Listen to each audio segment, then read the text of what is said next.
And you have to leave at 4 o'clock, did you say? Yeah, just a little before 4. We have to go on another call at 4 o'clock.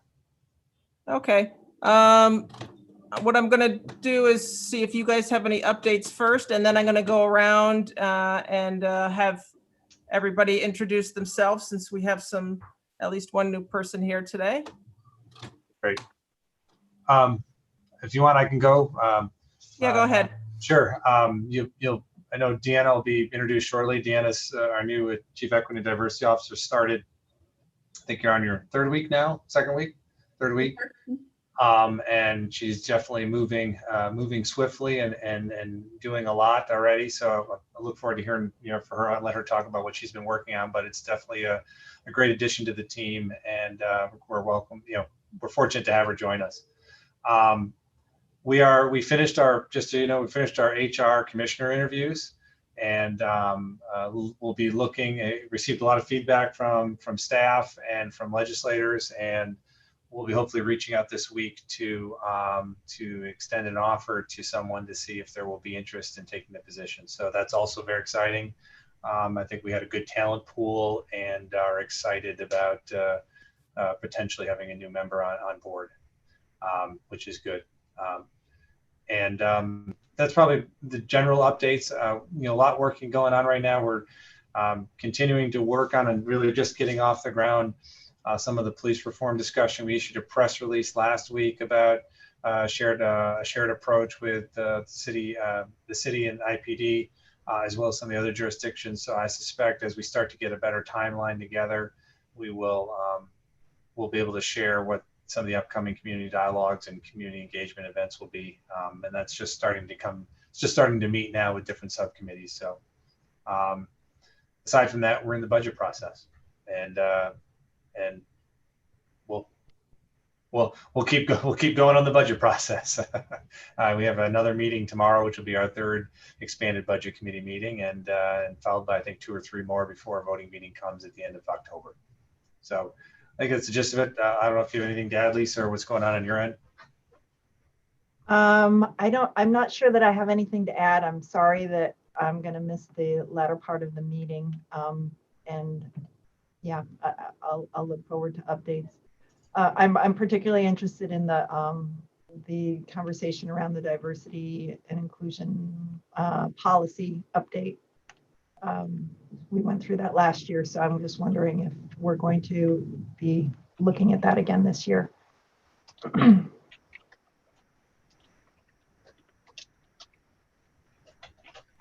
Any questions for Lisa or Jason? I can also mention there isn't anything too new on the COVID front. I know there's been questions in the past. There seems to be a settling down. I know Cornell is doing extensive testing every week, thousands of tests every week from a surveillance perspective. We're getting an occasional 1 or 2, but nothing like we saw maybe 2 or 3 weeks ago with some spikes, which is a good sign. There was a good clip from Good Morning America where they did some interviews up on Cornell and their approach, which I think was some positive press for them and really the community. But we're hoping that this will be, what we saw a few weeks ago would be the last of it, and that we'll be able to maintain this type of level of low prevalence in the community. K through 12 is starting. And we don't think we've had anything significant or anything at all related to K through 12 opening. Most of the school districts opened 2 weeks ago, 2 Mondays ago. There's one, I think, that opened this past Monday. And then obviously Ithaca City School District, I believe, is looking to go to in-person October 5th. So no clusters, no real cases coming out of that as well. So that's a good thing. So on the COVID front, it seems to be, knock on wood, starting to calm down again, which would be positive if we can maintain that through the fall. Yes, I saw the Good Morning America interviews that they did and the little spotlight they did on Cornell. So I was impressed that they did that. Like, oh, a college opened that isn't having problems, and how did Cornell do it? So that was really great. And I really liked one of the things that they said. They said, well, one of the things that's probably helping them here in Ithaca is it's really hard to get to. Yeah, I saw that was an interesting part of it as well. Yeah. they definitely worked hard, and kudos to them for taking that aggressive approach, and thank again Frank and the Public Health Department and Amy and the EOC for continuing to keep the partnership alive and well and helping them get to that point, which is an important piece of it. So it's definitely, we can send that clip out. It was a good few minute clip. It really highlighted, I think, a success story with higher ed so far. So. Right, and that's a good partnership that, with our health department and the whole county. So thank you. So what we're going to do next is we're going to go around and do introductions.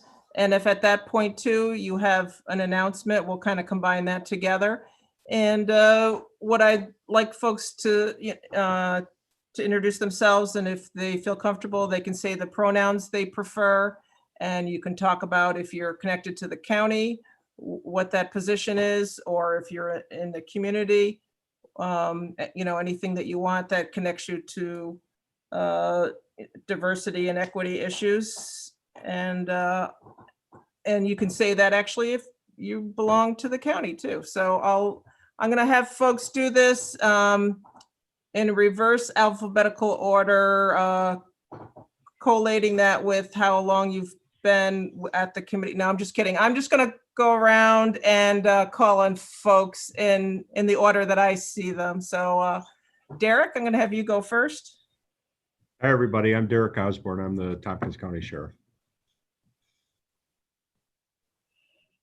Is there anything else you'd like to say, Derek? I wondered with the pause, was I supposed to say more?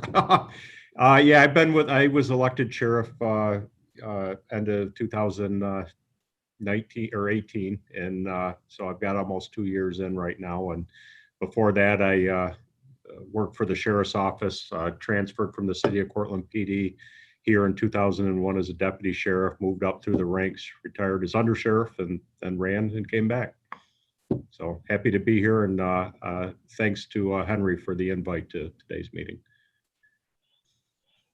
And if you don't mind me saying this, you ran on issues to have more diversity and equity in your departments, and you followed through on that. So thank you. Absolutely.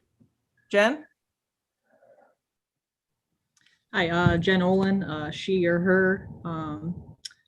Derek appointed me as undersheriff when he won the election at the end of 2018. So we started in 2019. Before that, I worked for New York State University Police. So this is my first couple of years working with this county. Derek and I, before COVID, we sat on the law enforcement and LGBTQIA committee that kind of was a subcommittee from WDIC. I think we've met quite frequently, monthly for a while there, and I think we made some good progress on policies, more so with the jail population. Unfortunately, with COVID, we kind of had to stop those meetings, the WDIC, with future endeavors. Thank you, Jen. Rachel? Rachel Graham. Preferred pronouns are she, her. I am a pretty new member to WDIC, I think beginning of this year or end of last year. I don't remember exactly. I've been with the county for 14 years with the county clerk's office.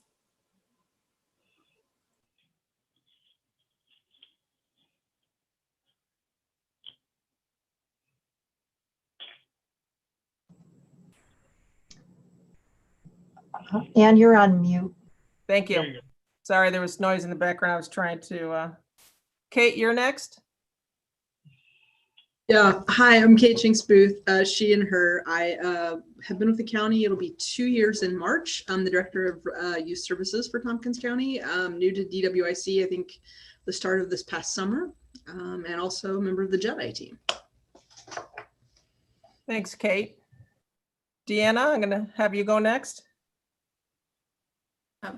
Deanna Carruthers, the new Chief Equity and Diversity Officer. My pronouns are she, her, hers, and I'm excited about joining the team. Thank you. Good to have you.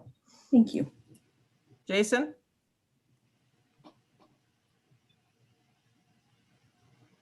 Good afternoon. My name is Jason Molino. I'm the county administrator. Been here about 2.5 years now, and he and him.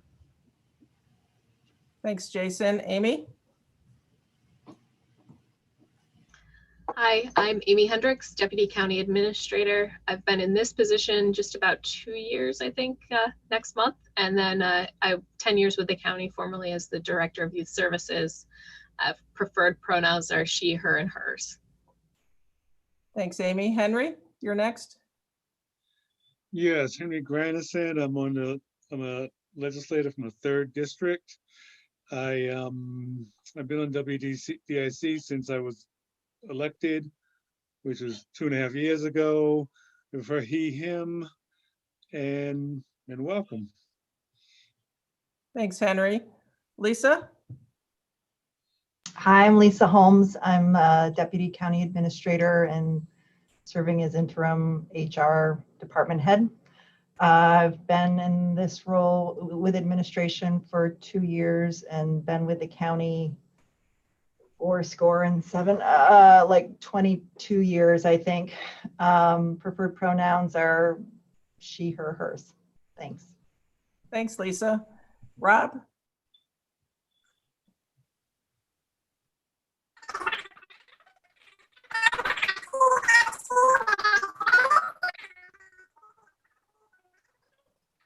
Rob, we're having some audio issues. Do you want to turn off your video for a second?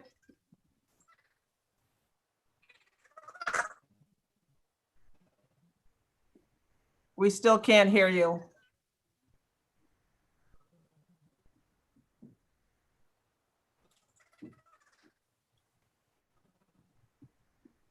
No, still no sound, Rob.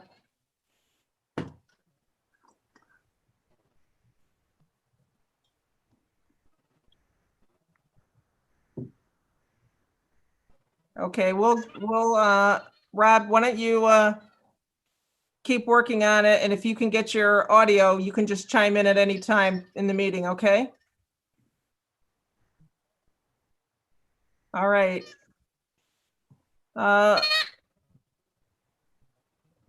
So Leslyn, could you go next? And since Lisa needs to leave, do you want to also just discuss, you had brought up about starting on the diversity policy update or working on that. Do you want to discuss that? Sure. I'm not sure if it was a policy or if it was a statement. So hi, everyone. Leslie McBean Claiborne. I've been with the Workforce Diversity and Inclusion Committee since it started. And excited about the work that we've done so far. I've been on the legislature. This is my, I remember, 5th term. I'm completing on the legislature.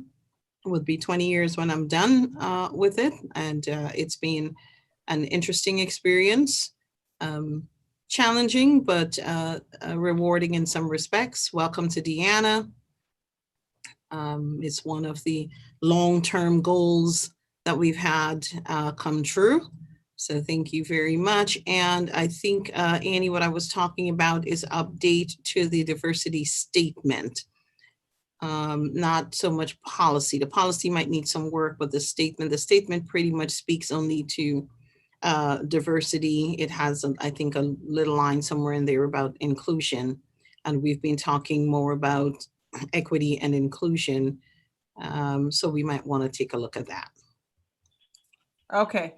So I misunderstood that. So the diversity statement, we're going to take a look at. Okay, Yeah. Thank you very much. Thank you.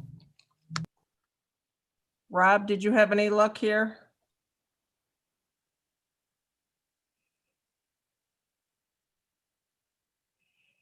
Doesn't sound like it. Sorry about that, Rob. Do you want to try and sign back in to the meeting? Sometimes that helps. There went Rob. Okay. All righty. So I don't think I heard any announcements. Jason had a couple, but were there any other? Oh, Dr. Clark is here. Or I missed a few people. Okay. Sorry, things moved around on my screen. Okay, Larry, why don't we have you go next? So I'm Larry Roberts. I'm a founding member along with Leslyn of the WDIC.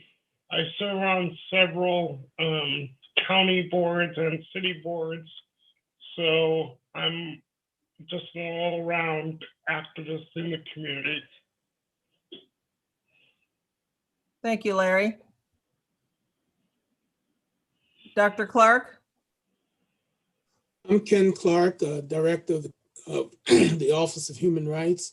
I've been in this role since January of this year after having served as interim director from May of 18 up until January, and before then as a special advisor to the office starting in November 2017.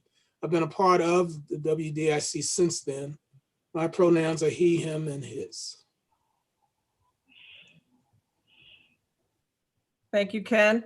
And I was just thinking, and I see Kit just came in, so we'll do her next. It's just not the same going around a room, you know, just going from box to box. I do miss, you know, sitting in a room together, and it certainly makes this easier if you're doing introductions where boxes are coming in and out.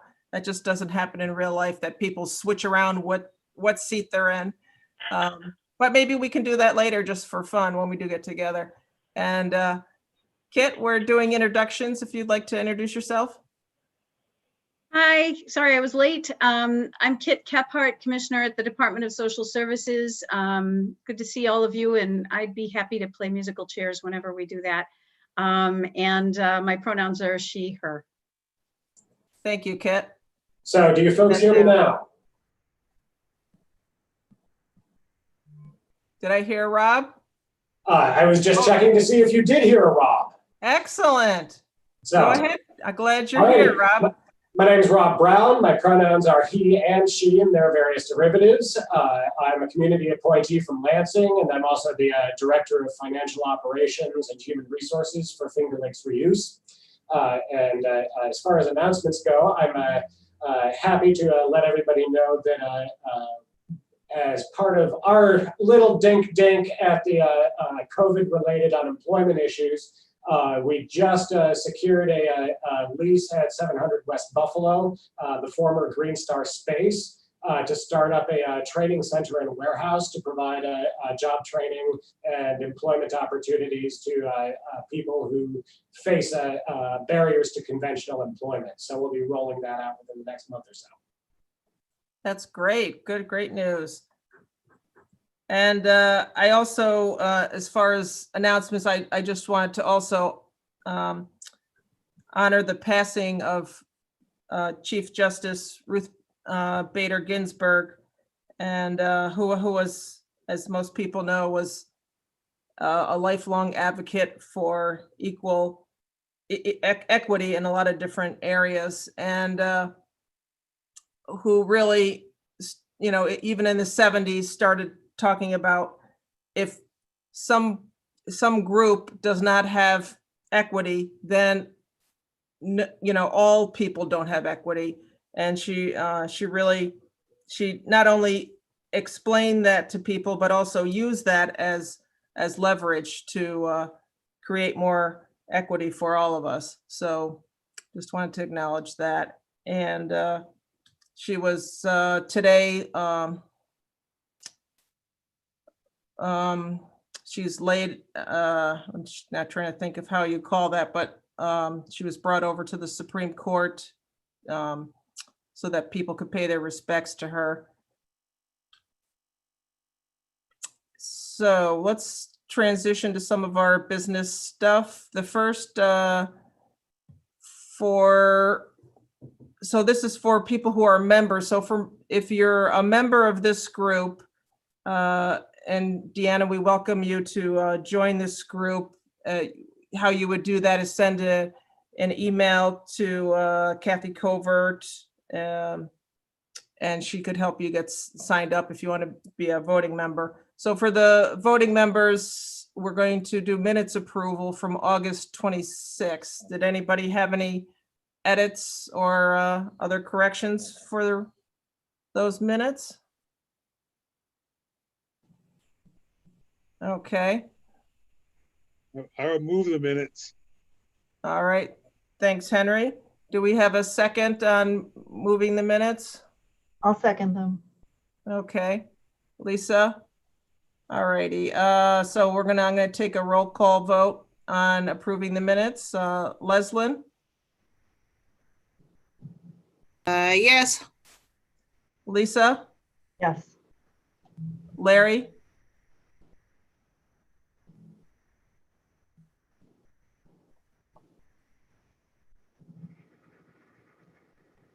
Yes. Kit, Yes. Rob, Yes. Henry, Yes. Rachel, Yes. Kate, Yes. and Ken. Yes. We actually have almost all voting members here today. That's great. And then the next item on the agenda is Ken is going to give us an update on some of the forums that he's organizing through the Office of Human Rights. So Ken, I'll hand that over to you for that.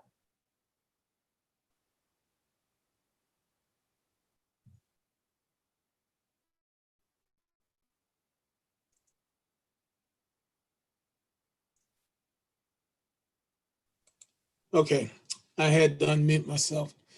Early in September, I began a conversation with Samantha Hilson and Dominic Recchio about putting together a series of programs, which we decided would be a monthly series of programs, which we're calling a virtual monthly brown bag lunch series from starting this month, starting next Tuesday, in fact, through December.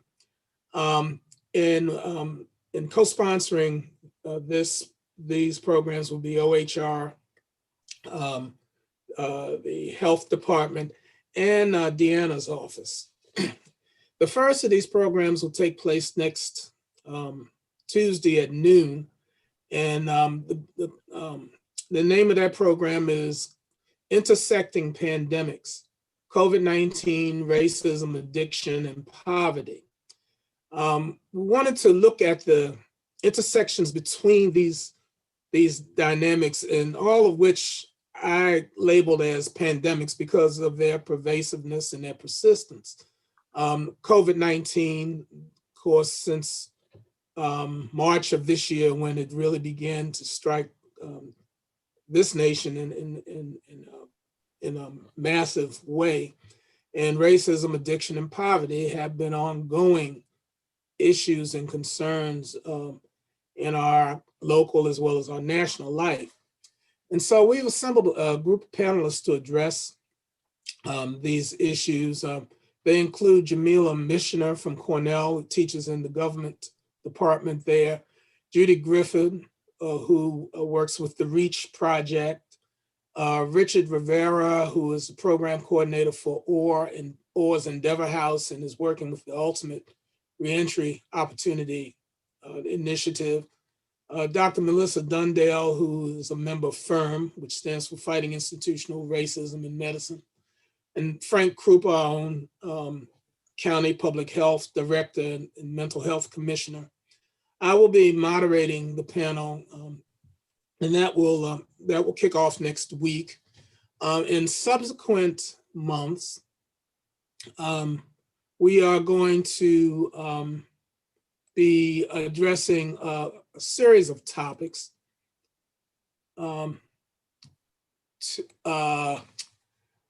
October, we're planning, and in fact, we're in the process of finalizing the speakers for focus on COVID and mental health. And the sort of operative or generative question is, what does compassionate mental health care look like? And we are working to finalize the speakers for that event. And once we get them in place, we will get a notice out about that event. In November, we will be focusing on racial equity and how do we center racial equity at the heart of our work. How does one do this? and prioritize this in a way in which it is reflective in policies, practices, and procedures. And in December, our program will be called Confronting a Winter of Discontent. We named it that because we know that the fall, late fall, early winter holiday seasons are not always a festive or happy time for many individuals. In particular for certain populations, certainly those who are seniors, others who live alone, and others who have a variety of other life issues to deal with. And the feelings of depression and loneliness can be exacerbated by the pandemic through which we're living right now. And so we want to talk about strategies that can help people overcome depression or to manage depression and loneliness. So we're in the process of finalizing speakers for these 3 programs. We'll take a look at where we are at the end of this series and determine whether this is something we want to continue. But those are the forums, or I like to say fora, at least that's what I was taught in college, you should say, for these programs for the fall. And in an effort to really begin to do that in a way that connects up with the reality of this overarching pandemic, but also to address the issues that we find ourselves grappling with nationwide in terms of really what many have called a racial reckoning in the media. And so, but it also too implicates other areas that affect historically and currently underrepresented communities. And certainly it also connects up with the fact that, Tompkins County has made a decision to center racial and other forms of equity at the heart of its work. So with that in mind, that's what led to us organizing this series of events. I'll stop there. Thank you, Ken. Any questions for Ken?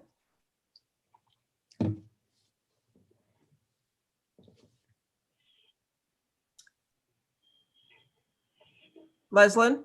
I don't have a question, but I do want to thank you, Brother Ken and the Office of Human Rights for pulling this together. It has been, I don't know how people,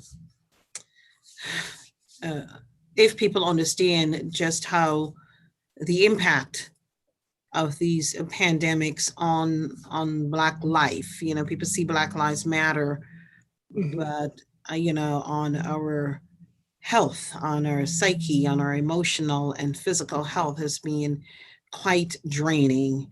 I'm not a Black man. I can't even imagine what some of our Black men are going through, but I know as a Black woman, how that affects me. I know someone who has close ties and connection with the LGBTQ plus community, how that affects me. And so it really is commendable to have these, and I hope we all publicize them far and wide so people will participate. Thank you. Sure. Well, one of the things we want to do in this program is really highlight the reality of racism as a public health issue, not merely the issue of illness in and of itself, but racism itself has impacts on individuals in terms of their health, their longevity. These social determinants impact people's well-being. And that's one of the things we want to stress in this event next week.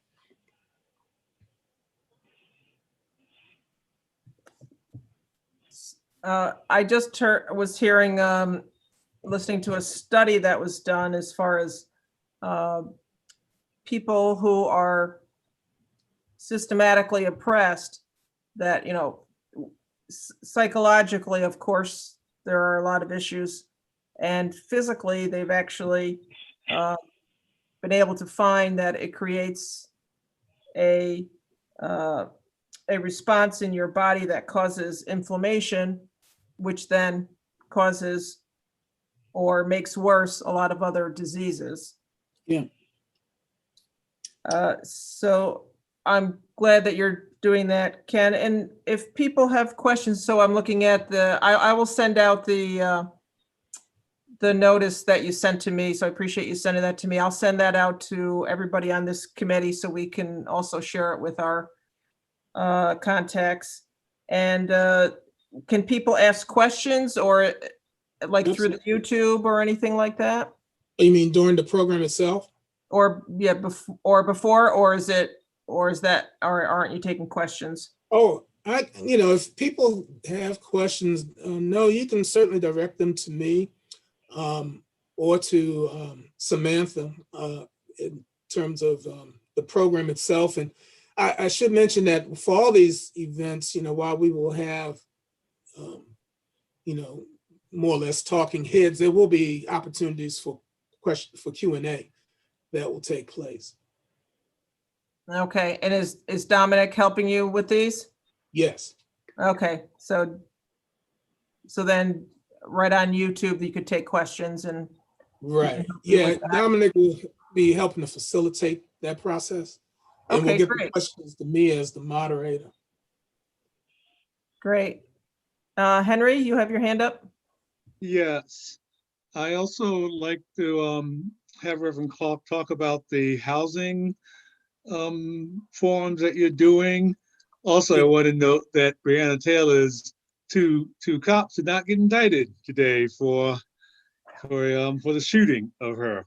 I'm not sure whether you heard, but one got indicted for use of firearms, and no one got indicted for her death. Right. Yes, I heard that news, unfortunately. In terms of the housing piece, I also wanted to mention that we will be working with CNY Fair Housing to offer a set of programs which will actually begin next week, and advertising for those events is going out now. On October 1st, there will be a fair housing and tenants' rights update for landlords, housing providers, and tenants. That'll be a Zoom conference, and that information will be made available. I'll make sure that all of you get that information. And then on October the 8th, or actually, I'm sorry, let me back up. The October the 1st event will actually there'll be two of the same type of workshop offered, one at 10 o'clock in the morning and one at 5:30 p.m. For that group of stakeholders in the housing business. And on October the 8th, there will be a training that will be offered to county staff to attend on fair housing and tenants' rights.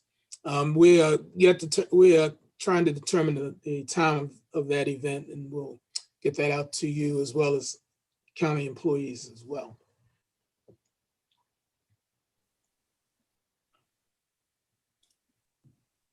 Thank you. Any other questions for Ken?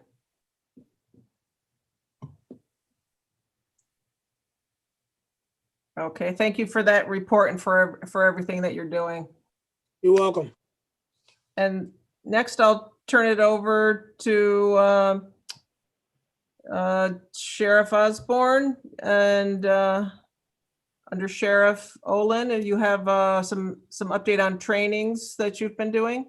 And let me first ask, so I got an email with the update on the trainings. So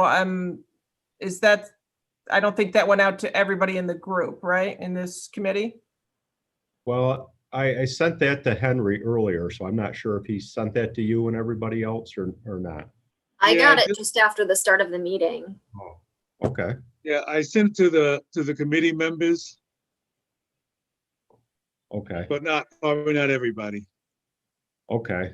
We can certainly get that out because it is a pretty extensive list, and the list contains about 15 different trainings. basically on just things that related to what your interest was in. We didn't list every training. Obviously, you would have no interest in somebody attending evidence school or something like that. But I think the bigger picture is when I have, people ask me about training, I think they're more generally asking, what direction is our office going? And, I'm often asked, or I hear other sheriffs talk about the reimagination of police services. And, a lot of people seem to be upset and begrudgingly going along with it. But, when you look back, I mean, this is really what I ran on and what Jen and I started doing, almost 2 years ago. It was one of my campaign goals is to create a sheriff's office that's accessible to everybody. And, it's just not training that's important. It's changing the behavior of our deputies and setting expectations for what we want to see in our community and what our community demands of us. And a lot of that really is done through policy development, not just training. We've worked hard over the last year and a half, 2 years to seek accreditation. We're about 90% there with meeting accreditation standards set by the state. But if you look at the standards that they provide for law enforcement, they really are lacking in standards that are important to us as a community and should be important to all law enforcement agencies. And we've kind of gone above and beyond that and created policies that guide behavior of our deputies, how we expect them to act, and provide some level of assurance to our community.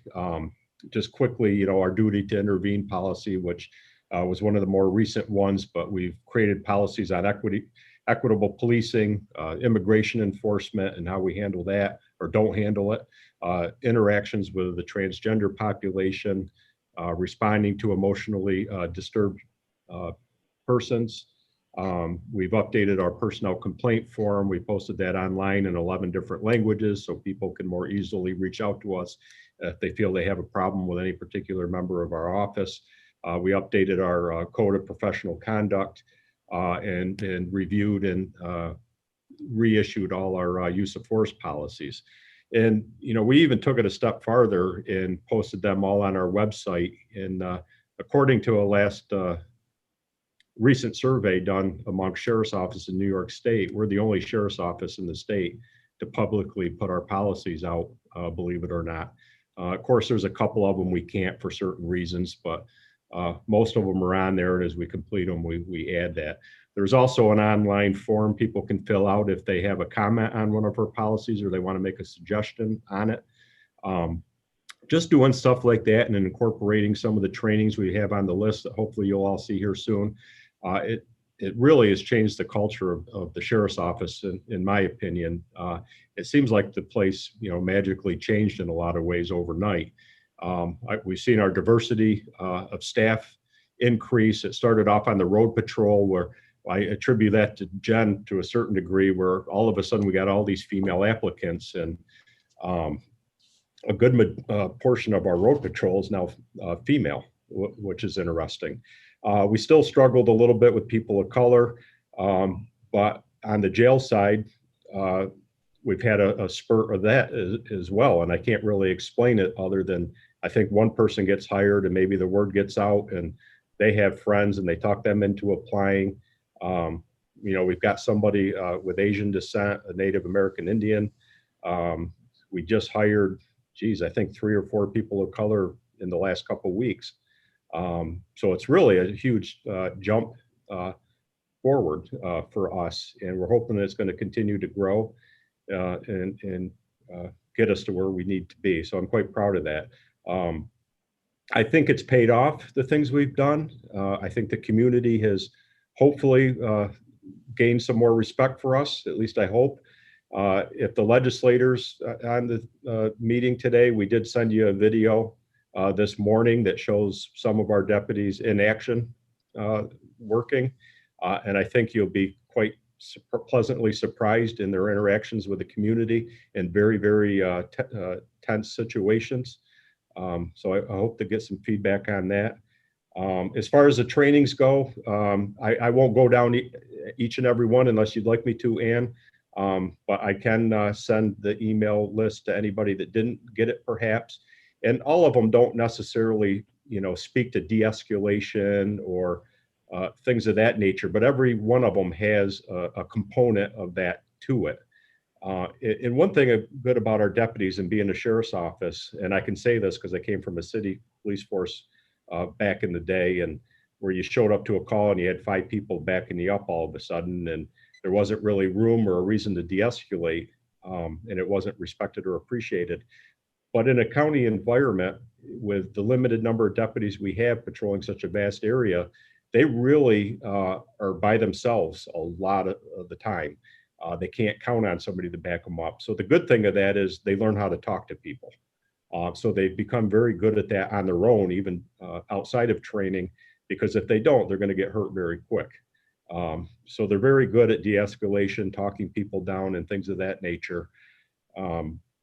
So I hope you can see that video and you'll see some of it in action. But Ann, would you like me to go over some of the trainings, or would you rather just everybody look at the list? Whatever is easier for you. I just, about 2 minutes ago, I just emailed it to everybody in case they weren't on Henry's original list. Leslyn, do you have your hand up to ask a question about this?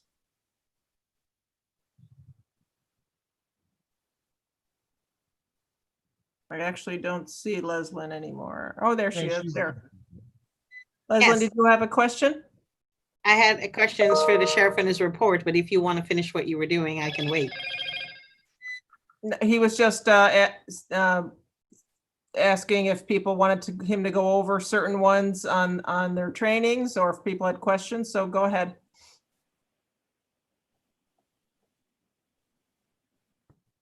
So I haven't had a chance to see the list as yet, and so I want to take a look at it before I can even ask questions about what they are or get more information. Sheriff, it's great to hear the work that's being done. The best recruitment is building an organization where people feel welcome, and then they can tell others. So apparently that's happening. Either that or the sheriff is out there shaking people down. I'm not sure. Yeah, it may be a combination of both, unfortunately. I don't know. At any rate, it's great. My question really is the positions that you said in the jail and elsewhere, are they all uniform, or are some of the civilian positions? No, they're all uniform positions. Absolutely. And my hope is, I mean, for whatever reason, like I said, we seem to be getting them more in the corrections side than the road side. I'm hoping that'll change. But, you know, just recently we did pull somebody from corrections and made him a road patrol deputy. Of course, they have to take the test again and score well enough to be reachable. But, you know, when these people start in the jail, if they get some time underneath them and take that test, they can easily transfer to the road patrol side. That would be okay. Okay, and then my question too was, so they're all provisional until the civil service test?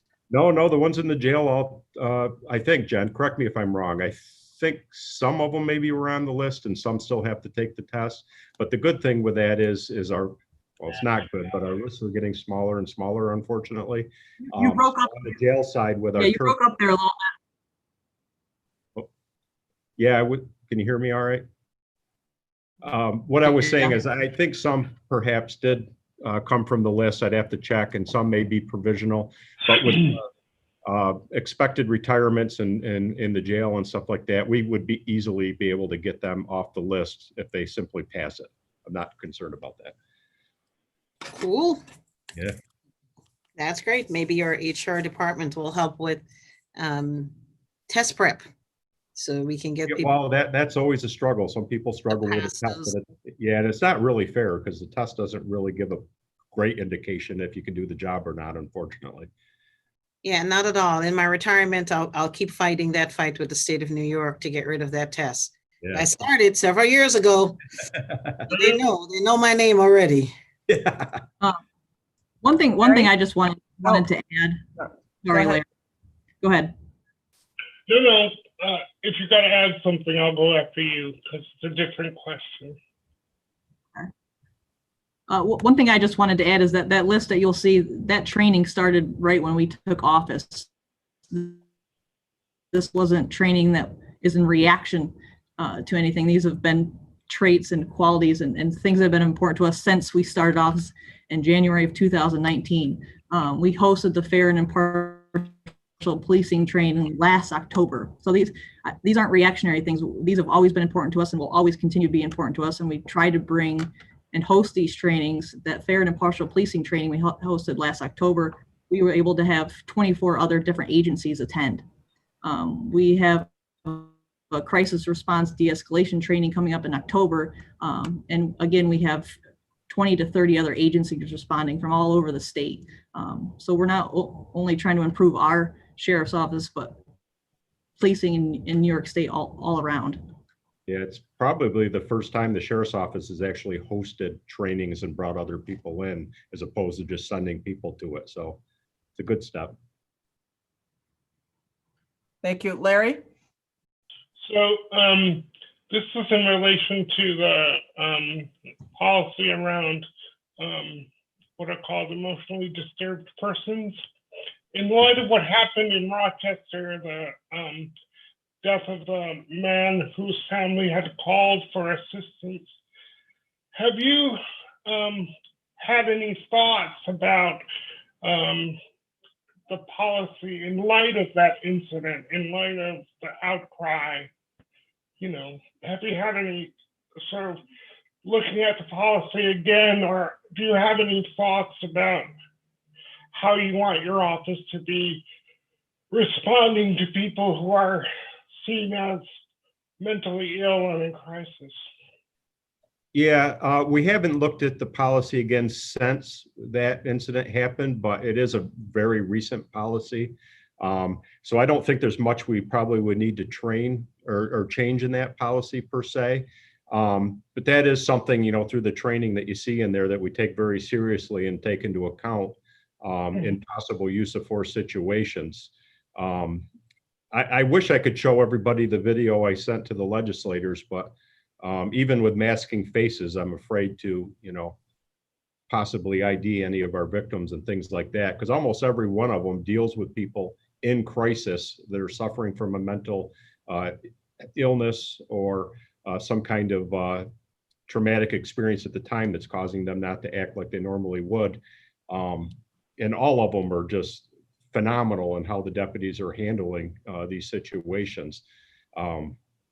So yeah, we haven't changed the policy, but we could certainly look at that again. Yeah, one thing, Larry, I would just say is also on our website, we created a form where you can make suggestions on policy, on changes to specific policies you'd like to see. So we always encourage input. So Larry, if you look at the policy online and you have any suggestions where it could improve, please submit the form and it goes directly to us and we'll consider it. Okay, I mean, it sounds like, I mean, I've always, in my personal experience with IPD, I've never had an interaction with the police, with the sheriff, but I've always felt like the first responders in this community are pretty skilled at responding to people in crisis. We can always improve. I was just wondering, I mean, because of how awful the incident was in Rochester, I just want to make sure people are really thinking, people who have responsibility for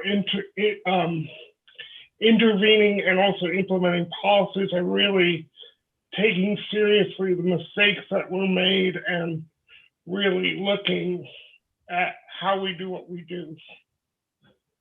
Yeah, we try to incorporate that in our videos or our training. Sometimes we show videos and maybe you know, review them afterwards. Not so much ours, but other agencies. But you know, things that we see in the media from other, I mean, we sit there and shake our heads too. How could this happen? You know, and we try to come up with policies and procedures that'll hopefully prevent that from ever happening here in Tompkins County.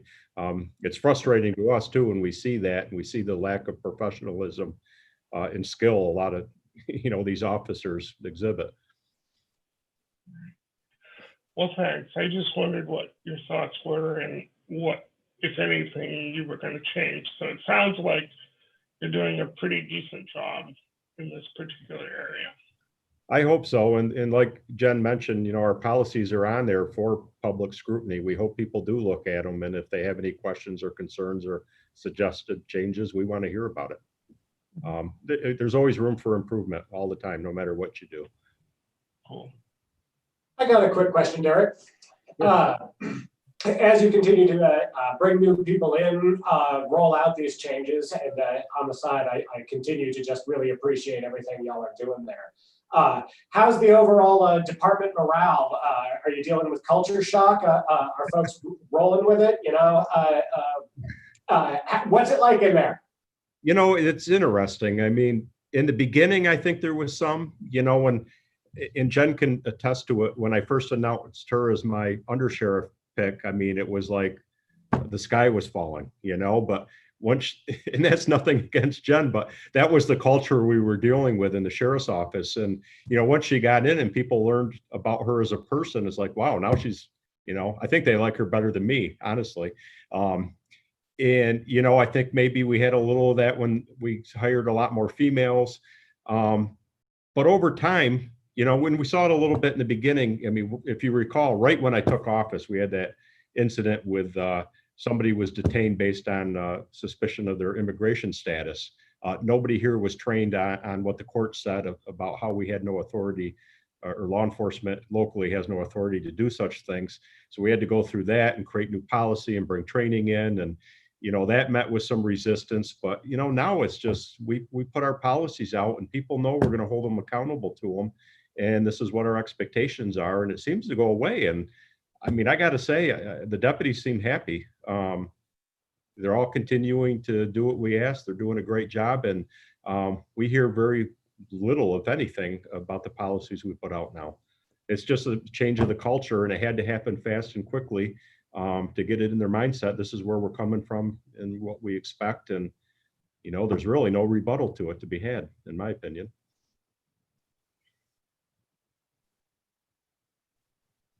Rob, did you have your hand up again? That was a thumbs up. Oh, okay. Thank you. Rachel? And then Henry? So I just was curious if, as you've seen the culture shift, if you lost any people from that new setting of expectations and holding people accountable. No, not really. I mean, a couple people retired just before I took office. Maybe they didn't want to participate in what they thought I would be bringing. But since Jen and I have been here, we haven't had anybody leave for any reasons associated with that. We've had, you know, a certain number of couple people just retired because their time was ready. Right. But other than that, no, not at all. You know, and one thing, you know, we even changed all our forms. If somebody is charged and they have to go to court, there's an appearance ticket, and we recreated that whole form, and we leave a spot. I mean, legally, we have to put legal names on certain documents, but we also create, you know, options or room to say, okay, this is what I like to be referred as. This is the name I go by and what I use.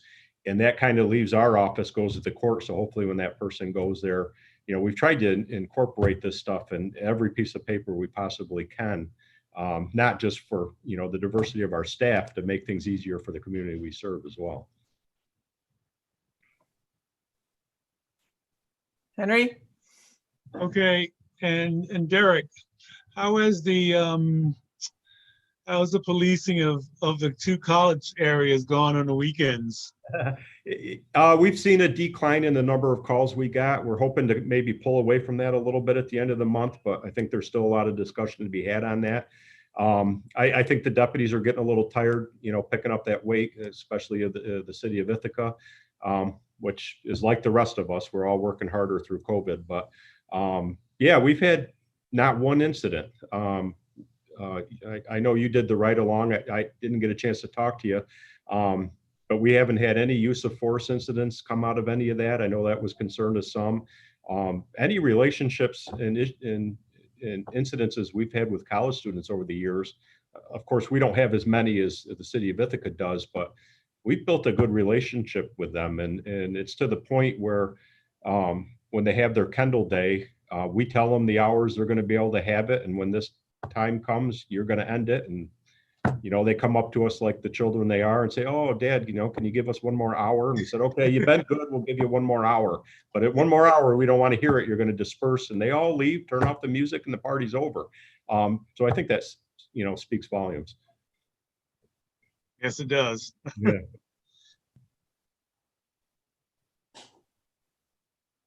Any other questions for Derek and Jen? Oh, also, all your trainings required? No, these trainings are not required. These are all things that we identify. It's our responsibility to identify training needs and where we want to direct our department, and we select the trainings. Henry, do you mean that do we require that all deputies take them? Yes. Oh, Are they mandatory? Several of them are. Obviously, we want to run a 24/7 operation, so sometimes it's completely impossible to get everyone through, especially with a small training budget. But like the fair and impartial policing, the crisis response, all of those are mandatory.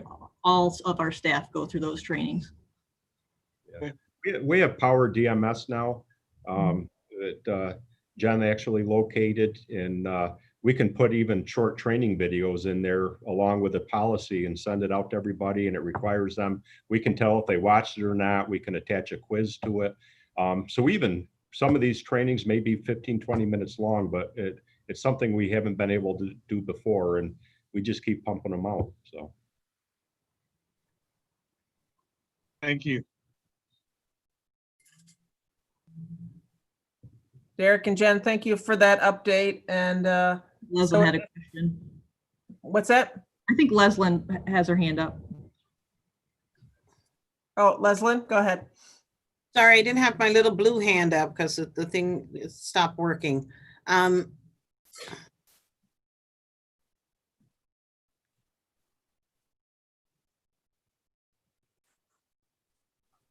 just lost my train of thought right in that moment. Literally, oh, no.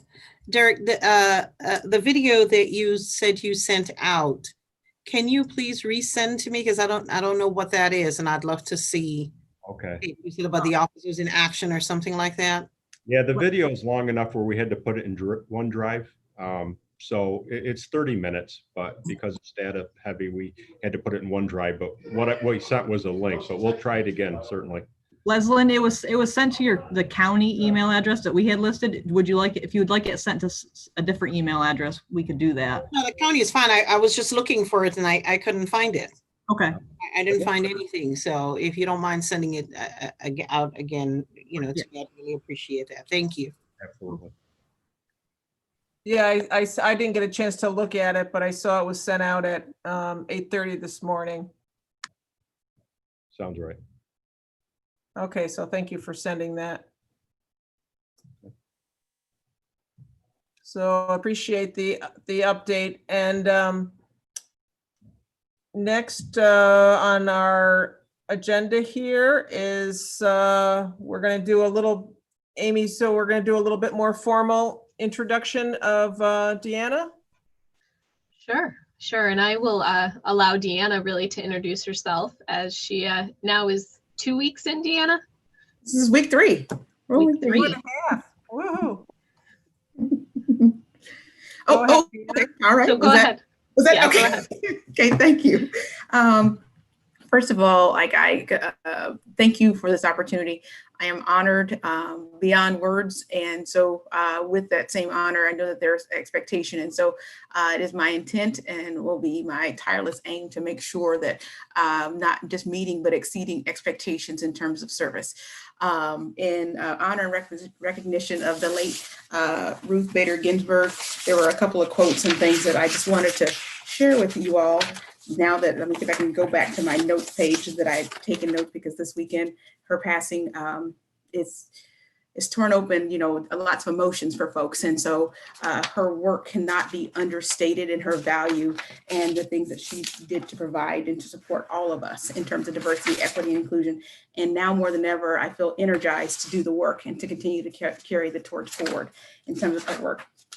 One of the things that she said was she talked about how sometimes it takes making change and moving forward takes individual steps. And so those who've been on this committee, especially Leslin, 20 years worth of effort to just get to this point. And so progress is slow, but we can see the light at the end of things. And so I'm honored and thankful just to have this opportunity to be here and to support the efforts and the work that were started more than 20 years ago. And I know there were probably many, many lonely days in the conversation, and there will be lonely days as we continue to move forward.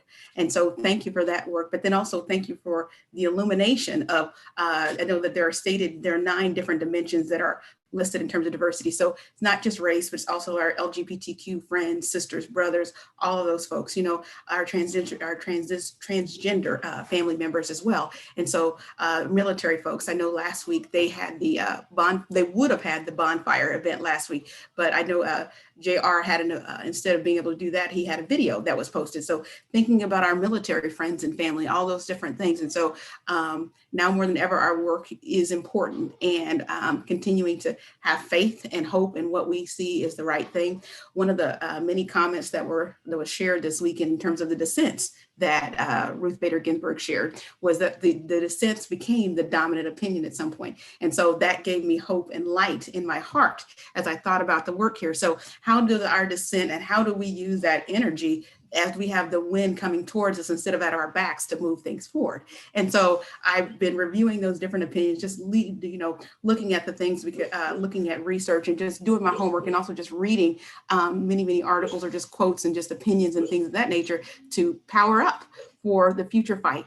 And so I'm excited about, again, this opportunity to be here. And so thank you to those who have put in 20 years and that and you have labored and you've loved and you lost, and then you've gotten up and you kept fighting. And so I'm excited to get you to do this work. And so I'll say it again, and all of you have heard me say this: diversity, equity, and inclusion and justice belongs to all of us. I was talking to somebody else who was, I think it was Jeff today from from Highways today. I said, he was openly acknowledged that a lot of these concepts are new. And I said, diversity, equity, inclusion, and justice is a matter of humanity. It's a matter of the heart. And if you have a heart and you're breathing, diversity belongs to you. And I said, there's never going to be a space where you don't feel included. And I said, we're all going to learn together. Don't be afraid to not speak or feel like you're going to make a mistake, because we all are. I said, there's never going to be a time where I'll have the experience of being outside of my recognized group, because that's who I am. So I want you to bring your fearlessness, your boldness, your audacity, all of that, and hope to the conversation. And so I am thrilled. I am honored. I'm excited to be with all of you. And so with that, I will make sure that my actions speak louder than any words that I say. And so my husband and I are packing up our U-Haul and we're headed to Ithaca. And so in Tompkins County, and we're going to make a difference. And so thank you all for your support. Thank you for your leadership. And I will say to you with the same thing I've said it to everyone else. I said, when I mess up, not if, but when I mess up, I expect you to say it to my face. And you can talk about me later behind my back, but I also want you to say it to me as well. And so with that, I'm human. And a part of diversity, equity, inclusion work is the humanity of it. And so we cannot create a space where folks are afraid to be allies. They're afraid to speak up, or they're afraid that there's cancel culture and there's backlash. And so we as a minority group have always been at the bottom of the rung. And so, but we're never going to be that way. And so I've been reading recently Isabel Wilkerson's cast, The Origins of Our Discontent. And so the book is fabulous. And I would encourage anybody who's just thinking about things, just to have that conversation. It's very provocative. I'm not telling you what to believe, but it's informative in terms of our history. And so as I conclude, the fight continues, and we're going to continue the legacy of the late Ruth Bader Ginsburg, and also, as we call her affectionately, the notorious RBG. And so it is our walk, it is our talk, it is our work to continue the fight forward. Thank you, Deanna. What was that book you just talked about? Sure, it's called Cast, The Origins of Our Discontent by Isabel Wilkerson, and I'll put it in the chat for folks, or I can send it in an email. It came out in August of August this year. The construct is America as a caste system, with Blacks or African Americans being at the bottom, and the dominant caste being white people, and then with the caste in between being Hispanic, and those are Asian Americans, but then also looking at the wealth gap as well. And so it takes us through history and compares America to other countries, including India, and then Germany during the World Wars. And so it's quite dynamic, quite informative. I'm not, like I said, I'm not telling anybody what to believe, but it is very, very thought provoking. And it tells us that we have a lot of work to do to be on the right side of history. She is also speaking theoretically at Cornell in October. And I can send an email around about that. There's a Zoom call, Zoom meeting. Yes. Great, thank you. And so officially welcome Deanna, and let us know when your U-Haul's coming in, and yes. I'll probably be busy that day, but other people can come. I'll send over to help you unpack. Sure. Yep, we work for pizza and chicken wings. Tofu wings. Could I say one more thing? If it's okay, just wanted to add, just to share, while with that might be some soaring rhetoric, I have been working for the last few weeks. And so they put me to work the first day. So had a full agenda, and they gave me my 2-week schedule. Like, he was like, you clock in, you clock out, you better be getting this work done. And so what that meant was and I'm joking, they've been very, very kind, extremely warm welcome, but I've met with more than 30 folks, have had 30 individual meetings between our internal folks and then folks in the community. Specifically, I met with the Diversity, Inclusion, and Infusion Committee, the team first. Actually, I think Rachel was the very first person I met with, and appreciated her very warm welcome. And then also I've met with folks from the community, including folks from Cornell, Angela Whitfield, and then also Shelley Michelle Nunn from the city of Ithaca. And we plan to have ongoing dialogue. And so we have monthly recurring meetings to talk about partnership. And so we're stronger together in terms of our work. And so whatever we can do to engage in expanded partnerships and to build those relationships, we intend to do so. Then in addition to Dr. Clark has been, I say he's my #1 partner in crime. And so he's always gonna have my bail if I need to get some. So we will be meeting bi-weekly. And so I appreciated his offer to partner on the Office of Human Rights work. And so also just again, making sure that he has continued support from my office, but then also working together where there's that intersection, but then also knowing that there's also a level of independence. And so thank you for your support and leadership, and I will be there for you as long as we're here together. So I look forward to that. And then lastly, the work, I've been working with the JEDI folks as well, having individual meetings with members on just various things, including the vision statements, and then also just preparing for those things. And so thank you, Amy, and to all those who are here for all of your work. And then lastly, to the leadership of the legislature. And so it was nice to have meetings with folks today, but also that reality check. And so leadership comes from the top down, and thank you for your commitment. And it's not just lip service, it's real action. And so as we continue to carry the torch forward, we'll continue to look to you for that leadership as well. But thank you for the fine work. And then also just that level of accountability, knowing I'm smiling today, we're in the honeymoon phase, but also knowing that there are going to be many, many, many hard days ahead. And so I'm in the fight with you. As you continue to settle in the spirit of collaboration, definitely plan on connecting with those of us who are county contractors and human services agencies. Many of us would just love to work with you.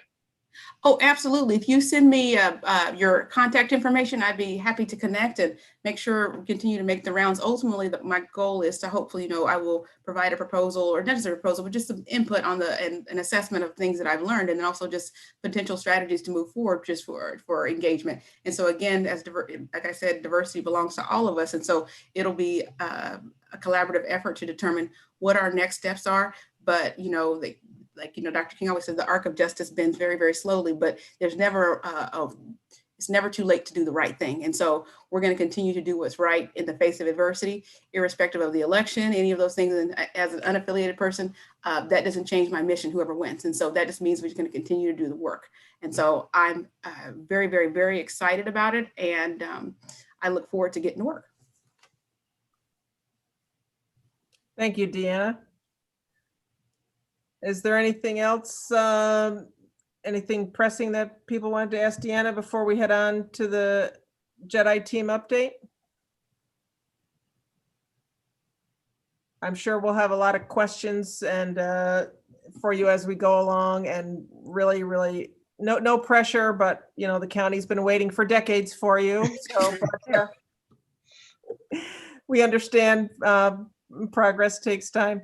So let's see, for next on our agenda is the Jedi team update. I have down Amy, Rachel, and Ken to give us an update on that. I heard there's a lot of stuff going on there. Sure. So I'll start, and then Ken and Rachel, I'll let you guys jump in and answer all the things that I missed out on. So the Jedi team has now met twice. The team consists of 37 or 38 individuals representing 21 or 22 departments. They are a diverse group of individuals from throughout the organization. They are focused on right now figuring out how to operate with a team that large to kind of look at the justice, equity, diversity, and inclusion initiatives within our organization, and then in the ways that we provide services. The team divided some of the kind of framework to start thinking about how they're going to put forth kind of their vision. I do mention that the team is very diverse, and in that in itself, we have people that have never thought about a vision statement, that have never participated in a Zoom meeting, or do not go to a lot of meetings. So we are really learning how to all work together at this point, and how to start really coming together to then take on the agenda before them. From that second meeting, we have smaller groups that are looking at the vision, looking at working agreements and how to work together. Meeting and forming a new team and building trust on a virtual platform is quite a challenge. And so we're coming to figure out how we're going to handle that challenge and what tools we can use to help with that. The team is also looking at the climate survey data and kind of looking at what we've learned from that information, how people responded, and where is there still opportunities for work. The Jedi team is one group focused on justice, equity, diversity, and inclusion, but they're not the answer to everything. And so I think that's another thing that they're going to have to balance, is how do they connect with WDIC, the legislature, other initiatives, their own departments, and the work that they're doing, because they're finding out, you know, each department is handling things differently. We have departments that are having trainings already, or having, you know, conversations, and how do we help the Jedi team members be champions within the organization and outside of the organization. So they will come together again in October as the large group and continue to kind of figure out how to work as a group, and then start weaving their path forward. And so I'll turn it over to Rachel and Ken, and actually Deanna was there as well, for any other thoughts or feedback or things that I may have missed from that team meeting.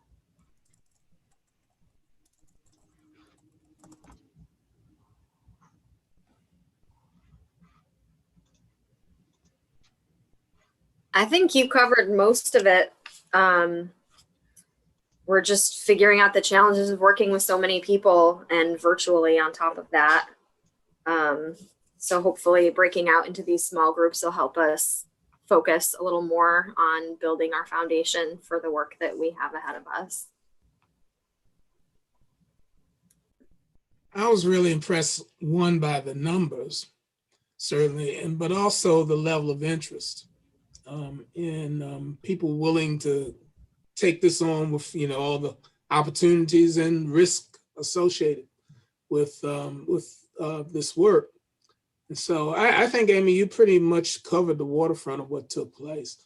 But that was, you know, the thing that impressed me the most, you know, knowing that, you know, this is not going to be easy work, and at the same time, we also know it's essential work.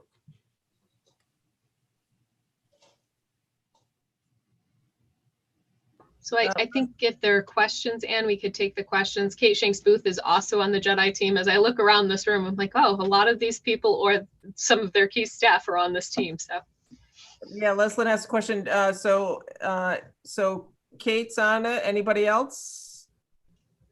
Did you say Larry's on, or Larry has a question? I think Larry has a question. Larry has a question, but does Did Leslie have a question, or is she just saying she's on this committee?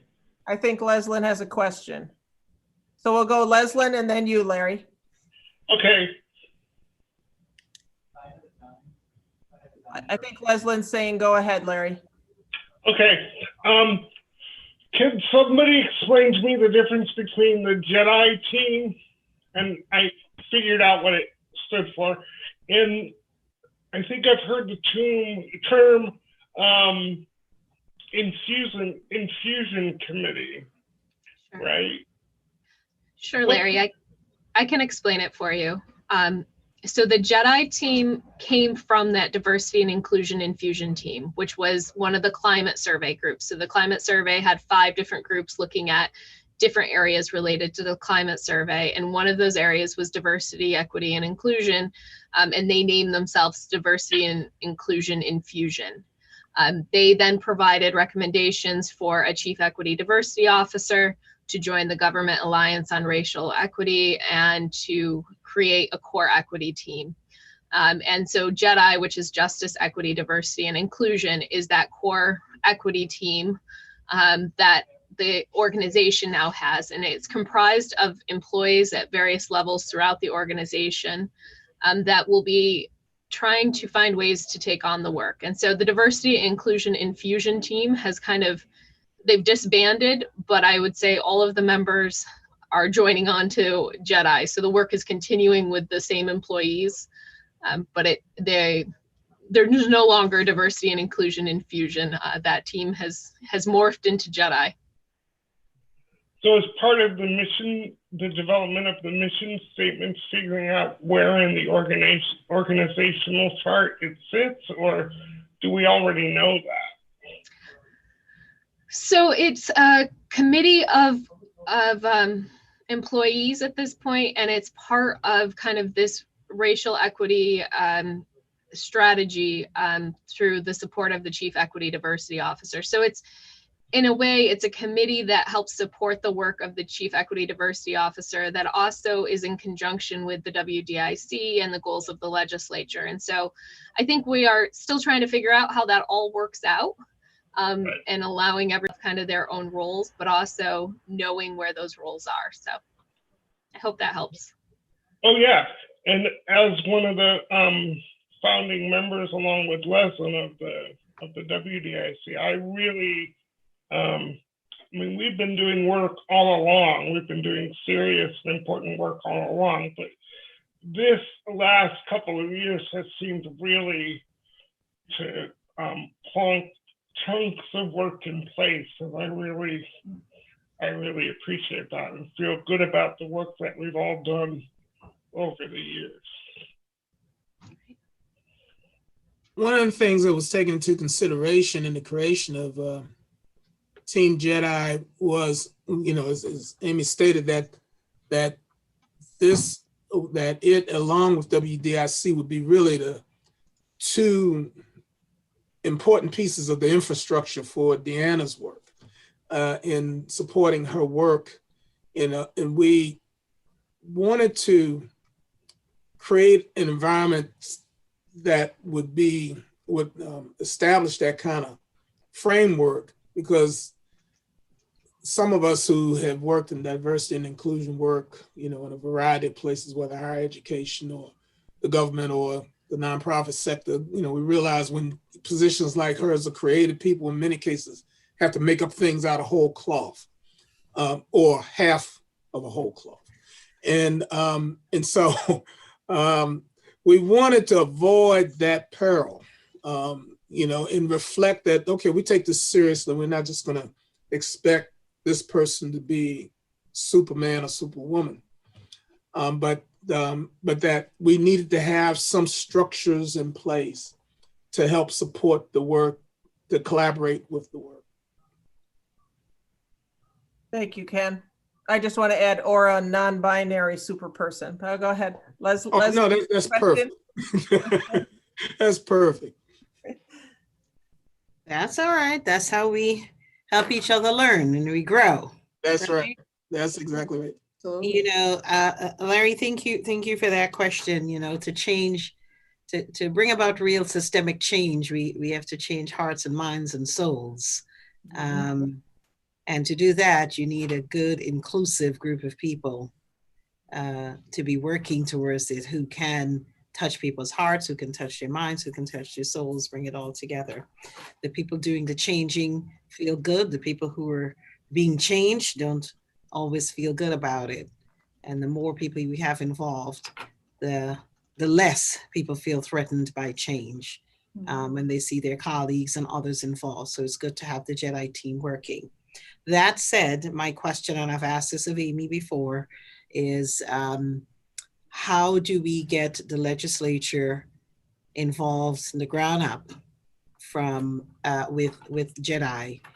Because we're working towards being an inclusive organization, and legislators and their policymaking roles should have a voice or voices at the table. And so I'm interested in throwing that question out to you all, not in our roles as being the decision makers, but in our roles as being part of the team, this change team. So that could be a question that JEDI grapples with next time, or we can share with legislators, WDIC and you can, and ask legislators about how they want to be involved so that we don't feel left out. It's easy for me to pick up the phone and have conversations with Amy or Rachel or Ken or Deanna or, anyone, because it's an area that I'm comfortable talking about. Maybe not everybody is there. And so how do we create opportunities for legislature input as well? Thank you.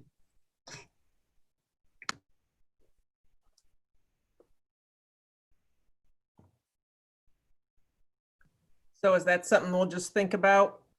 I don't know if there's an answer yet, but we can think about that and bring that back to the legislature and talk more about that. Okay, any other questions for the JEDI representatives? Does George Lucas know that y'all are using JEDI? Are we gonna get in trouble? Just ask. It's just an acronym. It's just an acronym. And also, so the next team needs to be named after a Star Trek concept, just to balance it out. Like maybe it could be Tribble. You could figure out some acronym with Tribble. I don't know, but yeah. Larry, thank you for bringing up Tribbles. It's one of my favorite things from Star Trek. Well, they're just, they're completely fabulous. Anyway. Okay, so is there anything else? We're nearing time. We have 5 minutes left. Was there anything else anybody wanted to? We had, I'm sorry, we had also the diversity statement that we were going to take a look at. And sorry, I put on the agenda the wrong thing. And Rachel, I want to thank you for sending out earlier in the meeting a link to our Tompkins County diversity statement. And so maybe we'll just take a couple of minutes. So Leslyn, were you saying that this needed to be updated? Any certain reason, or just to look at the language of it? I think to look at the language of it, it's interesting. I think I shared this with Kit and others who've been on the committee for a while, that the moment the statement got home, probably the very next day, I was like, man, we got to change this thing. This needs some work. And yet, remember how long it took us to put it together, Leslie. I know. Almost the very next day, I'm reading it. I think I was at mental health and I'm reading it. And I was like, yeah. It's not quite right. Work. So we probably can't do it now, but I would encourage people to take a look at it. And what I feel, and that's just my opinion, that it needs to reflect more of our emphasis on equity, inclusion, and justice, and it doesn't do that. So that's what I'm looking at. And in terms of your previous question, Anne, I would encourage that as part of your report to the legislature to please bring the question to the legislators about how they, how we, I keep saying they, like if I'm not part of it, consider ourselves You're being, not done yet, Leslie. I'm doing it again? No, I said you're not done as a legislator yet. Oh, I thought I was doing the Wizard of Oz thing again. How we could be involved in a meaningful way as part of the team, not as part of the decision makers, but as part of the team.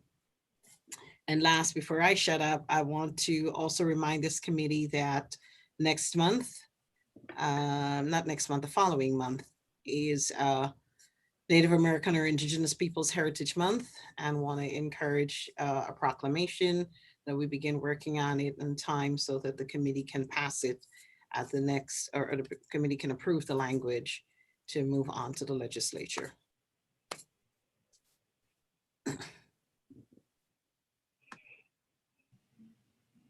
Okay, so so our next meeting would be further into October. So do we want to bring, Leslie, would we want to bring that to the legislature before we meet then? As a member filed?